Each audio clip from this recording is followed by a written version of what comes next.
नमस्कार दोस्तों, मैं पीयूष गोयल और मेरे चैनल में सबका स्वागत है।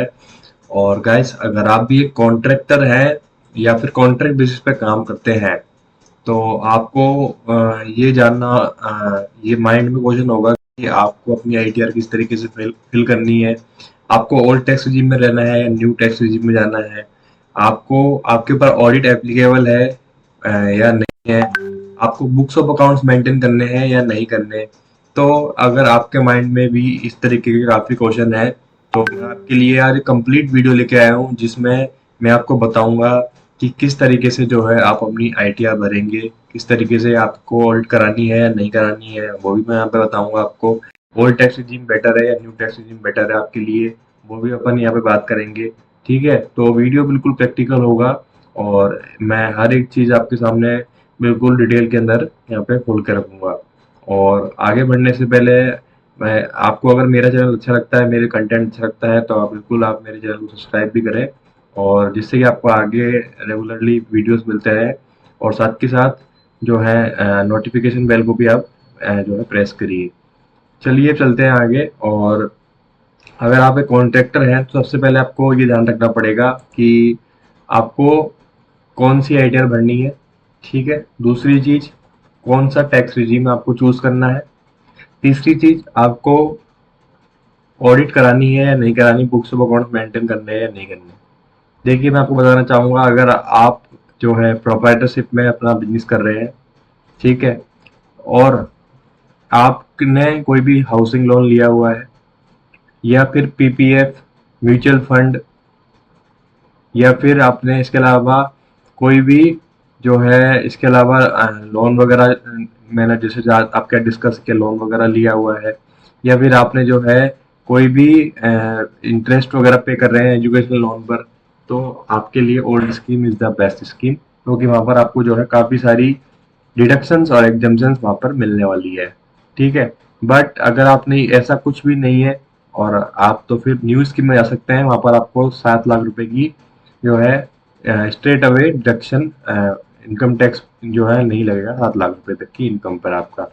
तो ओल्ड स्कीम आपके केस में जब जब बेटर है, जब आपके पास कुछ डिडक्शन वगैरह है।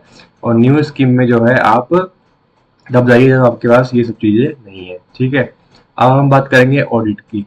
तो ऑडिट एप्लीकेबल तब होगी जब आपका टर्नओवर जो है मोर देन 1 CR है, तो तब आपके ऊपर ऑडिट एप्लीकेबल हो जाएगी।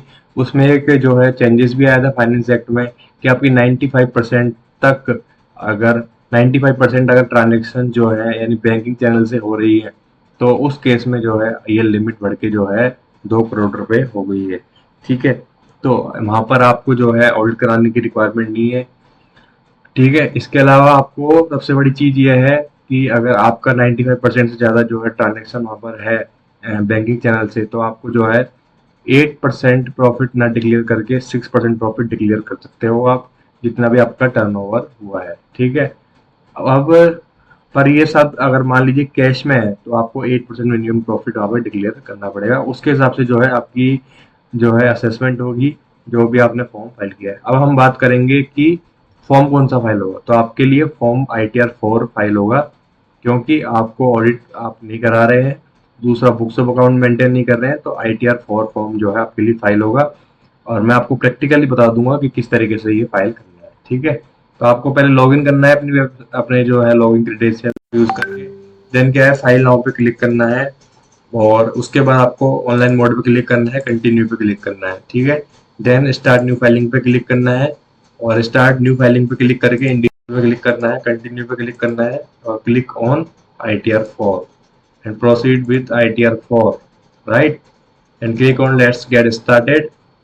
After that you have to click on taxable income is more than basic exemption limit and click on the continue, right?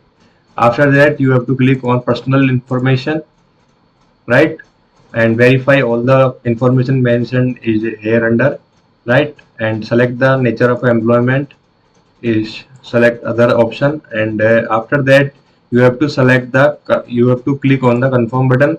Before clicking on confirm button you have to click on no button. After that click on confirm, and uh, before clicking on confirm button you have to verify bank details which is you have added in the income tax portal, because if any refund arised in your ITR, this refund will be credited in your bank account.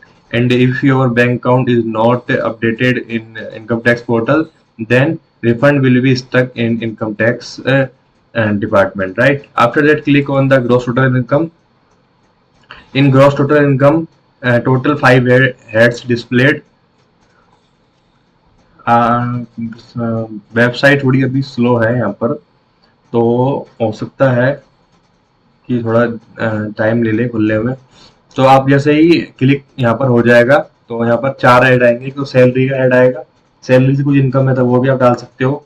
House property का आएगा, income from other sources का आएगा, और business and profession का आएगा। तो आपको business and profession के अंदर डालनी है अपनी जो भी इनकम है, वो बिजनेस एंड प्रोफेशन के अंदर डालनी है, ठीक है। उसके बाद आपको डिस्क्लोजर एंड एग्जाम इनकम अगर कुछ होता है वो बता सकते हो। टोटल डिडक्शन जो है आपको वो बतानी है यहाँ पर, ठीक है।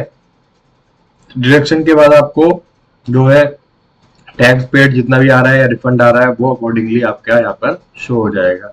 ये पूरा प्रोसेस रहता है। आज थोड़ी इनकम टैक्स की साइड जो है स्लो चल रही है, तो इस वजह से क्या पता ये आगे ना जा पाए।